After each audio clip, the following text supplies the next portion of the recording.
We are now going to start with our third day of map vocabulary practice, and today we are going to have 10 words that we go over together.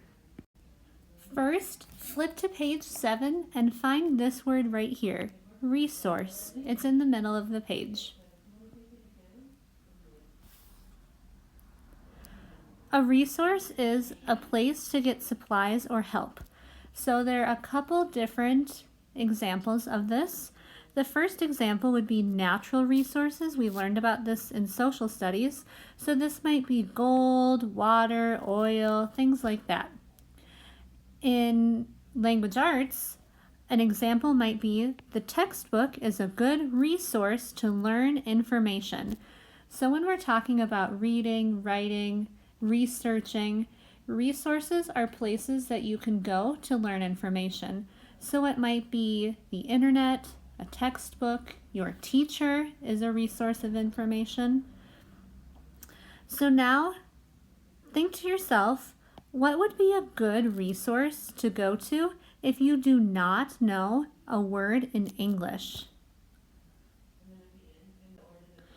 You might have thought to yourself, a Spanish-English dictionary or an online translator would be a good place to look. Next, look at this word here, reference book. It's right above on the same page, number 7. A reference book is a book that is used to get information from. So there are lots of examples that we use all the time in class of reference books. An encyclopedia is a good example. A dictionary is another good example. And another example that we would use would be a thesaurus. These are all places that you can go to get information. Next, please turn to page 3 and find this word, dictionary. So the word dictionary in your packet does not have a definition. So take a few seconds and see if you can write the definition of the word dictionary on your own.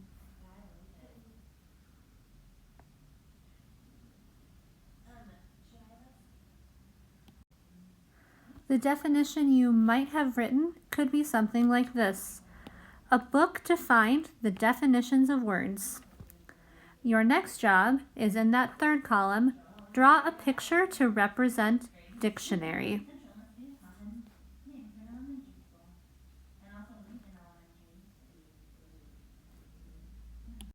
Here is my picture to represent the word dictionary. Also notice how the words that I've chosen, dog and house, are in alphabetical order.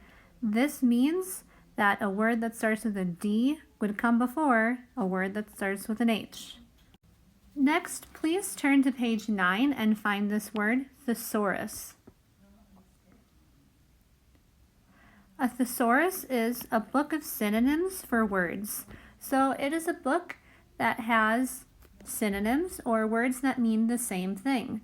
So if you were writing something and you wanted to say the word happy, but you wanted something a little more interesting than happy, you could go to a thesaurus and find a word that means the same thing as happy, but is not quite as ordinary. It's more interesting. Maybe joyful, cheerful, elated. Something like that is what you would find in a thesaurus.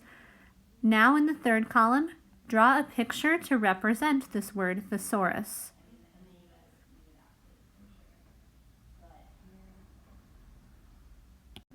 Here is my picture to represent a thesaurus. I have an example page of a thesaurus for the word little.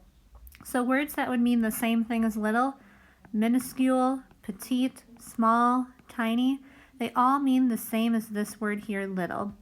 Notice also how these are all in alphabetical order again. Next, please turn to page 4 to find this word, glossary.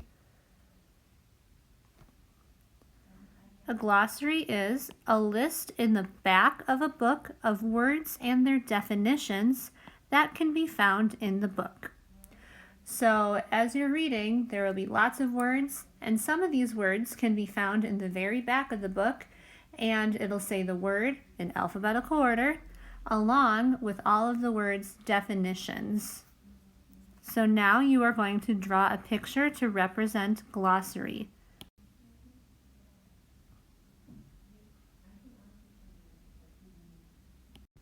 Here's the picture that I drew to represent a glossary. I chose the words guillotine and monarchy.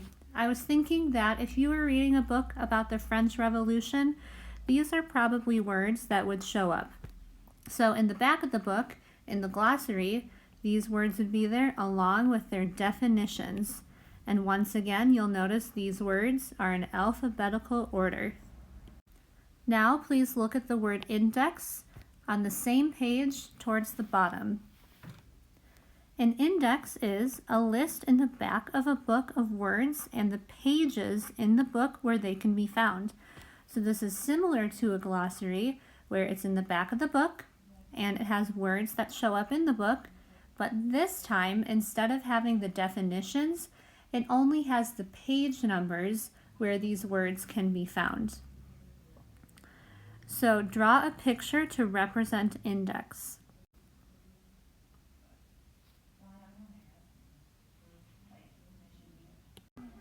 Here is my picture to represent the word index. So you'll notice there are words here. It's in the back of the book. And so these are words that you might find in the book as you're reading. And then these numbers are the pages that you could find these words on. So for example, the word France, you can find that on page 8, 23, 27. So if you were going to pick up a book and you were wondering, I wonder if there's anything in this book about France, you could go right to the back, find the word, and discover, there are 3 pages that the word France is on. And then you could go to those pages to learn more about France. Notice once again that these words are in alphabetical order. Also, take a quick look at how I put the order for pen and phone. They both start with a P, but pen goes first because after the P we have an E. Here after the P we have an H. E comes before H, so the word pen goes before the word phone. Next, flip the packet to page 5 and find this word library. Library is a word I really hope you know. You've been going to the library for many years now, so you should be able to, on your own in the packet, in that second column, write a definition for this word library.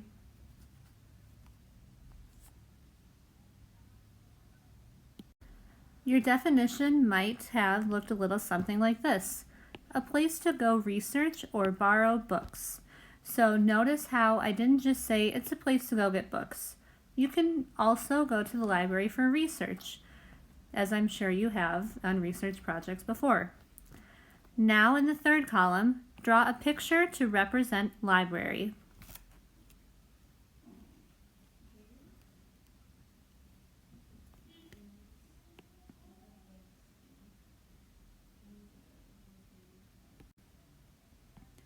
So I am finishing up my picture of a library. Just to remind myself, it's a place to find books. So I have a shelf with books on it. Our next word is source, and this can be found at the top of page 8. A source is a place to get something or information. So example 1, oranges are a good source of vitamin C. So that means you can get vitamin C from oranges. Here's another example. The textbook is a good source of information about wars. So you can learn information about wars from the textbook. So finish this sentence right now then. Chocolate is a good source of... For me, I would say chocolate is a good source of happiness.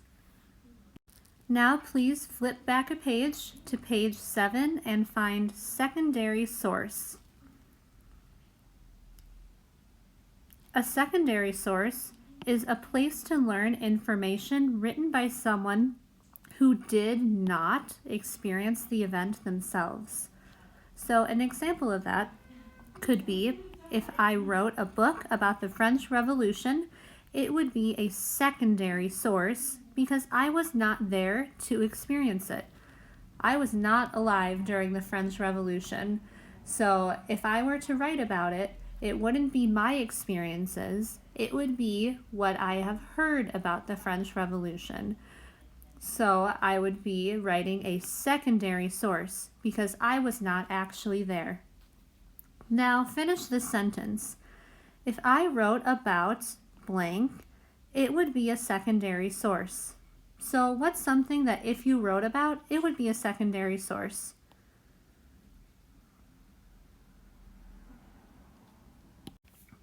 Lastly, we are going to talk about a primary source. This word is not in your packet, but it is very important that you know what a primary source is and what the difference between a primary source and a secondary source is. A primary source is an artifact, document, picture, etc. that is actually from the time of history that is being studied. Here's some examples. A recording of a radio show during World War II. It's actually from the time of World War II. A doll from 1950 when learning about how toys have changed over time. So you're looking at an actual doll that people had in the year 1950. Another example would be a diary of a girl who was a slave when learning about slavery. So you aren't just looking at a picture of a doll, you aren't just reading about it, you're looking at the actual doll, or you're reading the actual diary. Those would be primary sources. They are from people who are actually there to experience this themselves. So what would be another example of a primary source?